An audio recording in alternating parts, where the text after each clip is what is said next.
लेकिन आप पाकिस्तान का झंडा लगा रहे हो और कनाडा की सड़कों पर खुलेआम घूम रहे हो और कनाडा की पुलिस उनको नहीं रोक रही है। यकीन जानिए कि अगर इसी तरह से कनाडा में पाकिस्तान और खालिस्तान और इस तरह के झंडे लगातार लहराए जाते रहे, योग से शेयर किया है, लेकिन आप पाकिस्तान का झंडा लगा रहे हो और कनाडा की सड़कों पर खुलेआम घूम रहे हो और कनाडा की पुलिस उनको नहीं रोक रही है। यकीन जानिए कि अगर इसी तरह से कनाडा में पाकिस्तान और खालिस्तान और इस तरह के झंडे लगातार लहराए जाते रहे। पतवंत सिंह पन्नू के मामले की पहले बात कर चुका हूं, उस पर बात नहीं करूंगा।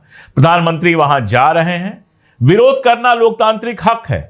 हो सकता है कुछ लोग ट्रंप का विरोध करने के लिए भी इजराइल वाले मुद्दे पर सड़क पे आ जाए, ये लोकतांत्रिक विरोध है, ये दुनिया के हर मुल्क में होता है।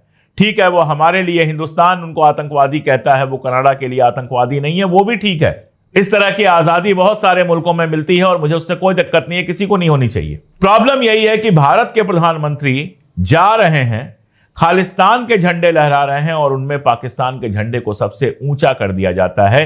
क्या यह अपने आप में बताने के लिए काफी नहीं है? ये सब आंख मूंद के देख रहा है, तो मैं अपने अनुभव से और दुनिया के इतिहास से कैसे है, लेकिन शांतिपूर्ण विरोध के बीच में अगर पाकिस्तान का झंडा आ रहा है खालिस्तान के साथ, तो वो विरोध से ज्यादा ये बता रहा है कि खालिस्तानी ताकतें जो हैं कहीं ना कहीं पाकिस्तान के साथ खड़ी हैं या पाकिस्तान उनको पूरी तरह से सपोर्ट कर रहा है। और सोचिए, यूनाइटेड नेशन सिक्योरिटी काउंसिल में पाकिस्तान को आतंकवाद से लड़ने की जिम्मेदारी दी गई है, वही पाकिस्तान अमेरिका से लेकर कनाडा से लेकर ये जो पूरा का पूरा तमाशा चल रहा है, ये बहुत साफ बता रहा है कि दुनिया बड़े अजीब से दौर से गुजर रही है, जहां हमारे देश में हिंदू मुस्लिम है, अमेरिका में बाहर से आए हुए लोगों के खिलाफ है, कहीं कुछ है कहीं कुछ है, मिडिल ईस्ट का सारा बवाल। उस समय वो एयरपोर्ट पे थे, उन्होंने वीडियो बना लिया और शेयर किया, वरना भारत में हम लोगों को पता भी नहीं चलता कि भारतीयों के साथ अमेरिका में क्या क्या जुल्म हो रहे हैं। और वो भी तब जुल्म हो रहे हैं जब हमारे आदरणीय प्रधानमंत्री नरेंद्र मोदी के मित्र कहे जाने वाले डोनाल्ड ट्रंप जो हैं, वो वहां के राष्ट्रपति बने हैं। जब से डोनाल्ड ट्रंप राष्ट्रपति बने हैं, भारतीयों से पता नहीं कौन सी दुश्मनी निकाल रहे हैं। पहले जहाज में भर भर के भेज दिया, एकदम अपराधियों की तरह हथकड़ी लगाकर लोगों को भेज दिया। और अब ये जो वीडियो आया है जिसमें एक छात्र को जमीन पर पटका जाता है, बिल्कुल अपराधी की तरह, जैसे उसने किसी की हत्या की हो, जैसे कहीं से कुछ पैसे चुराकर भागा हो, कोई बड़ा अपराधी हो, उस तरह से उसको जमीन पर पटका गया और हथकड़ी लगाकर भारत में डिपोर्ट किया गया। मतलब जहाज के अंदर भी वो लड़का हथकड़ी लगाकर बैठा होगा। और जिस तरह की ये बेइज्जती है वो शर्मनाक है। दुनिया का शायद कोई और मुल्क होता, उसके साथ, उसके नागरिक के साथ ऐसी बेइज्जती हुई होती तो वो खड़ा होकर बोलता, लेकिन भारत से अभी तक कहीं कोई बयान नहीं आया है। बताया जा रहा है लड़का हरियाणा का है और हरियाणवी में कह रहा था कि मैं पागल नहीं हूं, ये लोग मुझे पागल साबित करने की कोशिश कर रहे हैं। यानी सीधी सी बात है कि वो छात्र है, उसको किसी बहाने डिपोर्ट करना था, तो उसके मानसिक स्टेबिलिटी को, मेंटल स्टेबिलिटी को बहाना बनाया गया है। शायद जैसा कहा जा रहा है, उसकी बात से निकल के आ रहा है कि उसको जबरदस्ती पागल साबित करके हिंदुस्तान वापस भेजा गया है। जो कुणाल जैन साहब हैं, वो अमेरिकन बिजनेसमैन हैं, उन्होंने लिखा है, ये बच्चे वीजा लेकर सुबह फ्लाइट से आते हैं, किसी कारण से इमिग्रेशन अथॉरिटीज को अपने आने की वजह नहीं समझा पाते हैं और शाम की फ्लाइट से हाथ पैर बांधकर मुजरिमों की तरह भेज दिए जाते हैं। हर दिन 3-4 ऐसे मामले होते हैं। मतलब क्या है, स्टूडेंट वीजा लेते हैं, वहां किसी यूनिवर्सिटी में एडमिशन होता होगा और उसके बाद यहां से जाते हैं, पैसा अपना खर्च करके जहाज से अमेरिका पहुंचते हैं, 17-18 घंटे की जर्नी करके। वहां जो इमिग्रेशन ऑफिशियल्स होते हैं, जहां से क्लियरेंस के बाद ही आप बाहर निकल पाते हैं, उनसे ये बात करते हैं। कुछ बच्चे ऐसा हो सकता है कि अंग्रेजी जानते हों, लेकिन अंग्रेजी बहुत अच्छी बोल ना पाते हों। वैसे भी जो अमेरिकन एक्सेंट है उसके साथ एडजस्ट करने में टाइम लगता है किसी भी हिंदुस्तानी को, क्योंकि हमारी जो अंग्रेजी है वो ब्रिटिश ज्यादा है। हमारी जो पूरी की पूरी पढ़ाई होती है वो ब्रिटिश इंग्लिश में होती है, तो कई बार अमेरिकन इंग्लिश के साथ एडजस्ट करने में दिक्कत आ जाती होगी। उसमें ये बच्चे समझा नहीं पाते होंगे, ये बता नहीं पाते होंगे कि भैया लीगली हम वीजा पर आपके यहां आए हैं, बिना वीजा के तो यहां से भी, हिंदुस्तान से भी उनको जहाज पर नहीं बैठने दिया जाएगा।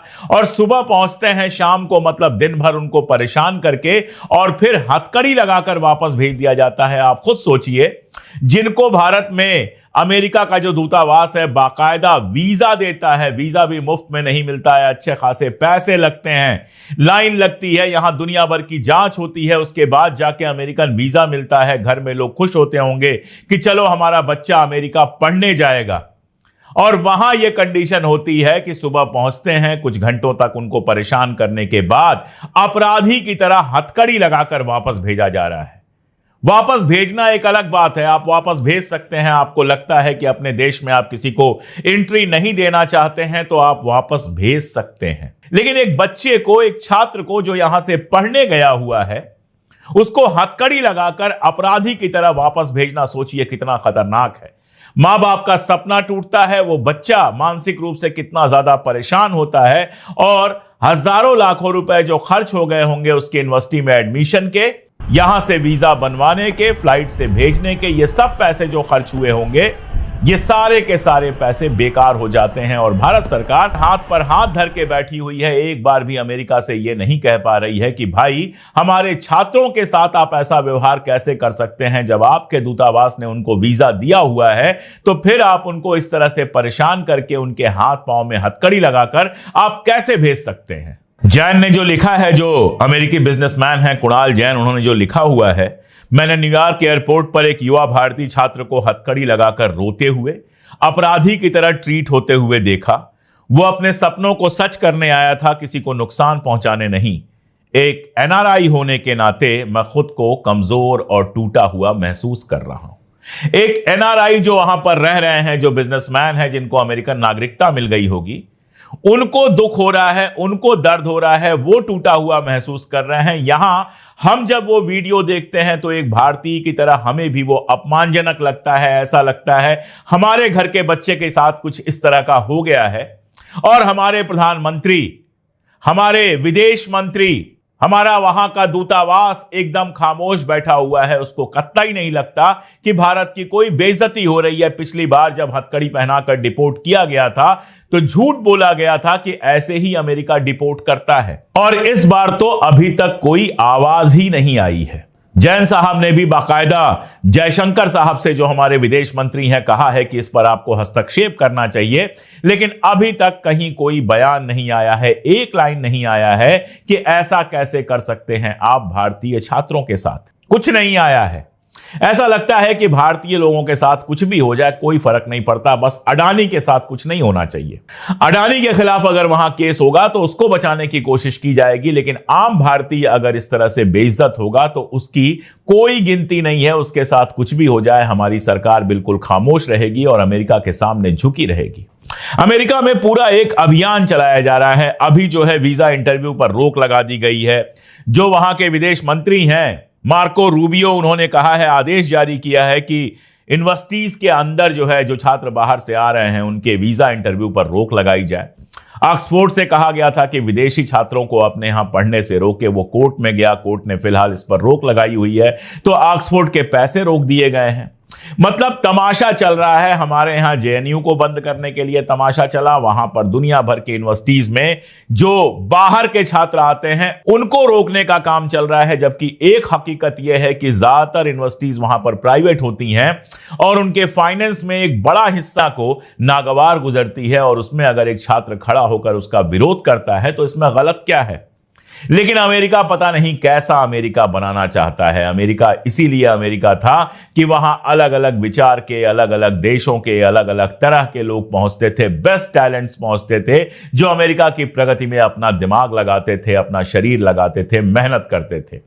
लेकिन ट्रंप ऐसा लगता है कि अमेरिका को ग्रेट बनाने की जगह बर्बाद करने पे लगा हुआ है, और देखिए उसका विरोध भी कितना जबरदस्त हो रहा है।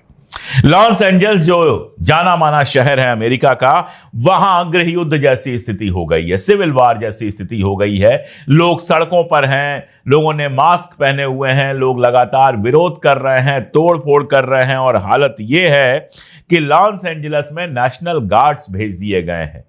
अमेरिका ने नेशनल गार्ड वहां पर भेजे हुए हैं, और किसी भी तरह से इसका दमन करने की उनको ताकीद की गई है। मंडे को जो ये प्रदर्शन, सोमवार को जो प्रदर्शन ये हुए थे, उसमें कई गाड़ियों को, सैकड़ों गाड़ियों को जला दिया गया था। प्रदर्शनकारी अमेरिकी झंडे तक पर थूकते हुए नजर आए थे। क्यों? क्योंकि अमेरिका में उनका अपमान हो रहा है। जिस तरह से वहां पर प्रवासियों के खिलाफ अभियान चला है, मारा गया है, पीटा गया है, दुनिया भर की चीजें हुई हैं, बेइज्जत किया गया है, उससे लोग नाराज हैं। ये वो लोग हैं जो वहां पर रहते हैं, ये वो लोग हैं जो वहां की इकॉनमी में कंट्रीब्यूट करते हैं, मेहनत करते हैं। और देखिए जरा सा, अभी जर्मनी के राष्ट्रपति आए हुए थे अमेरिका। जानते हैं जर्मनी के राष्ट्रपति ने ट्रंप साहब को क्या गिफ्ट किया? ट्रंप के दादा का बर्थ सर्टिफिकेट गिफ्ट किया।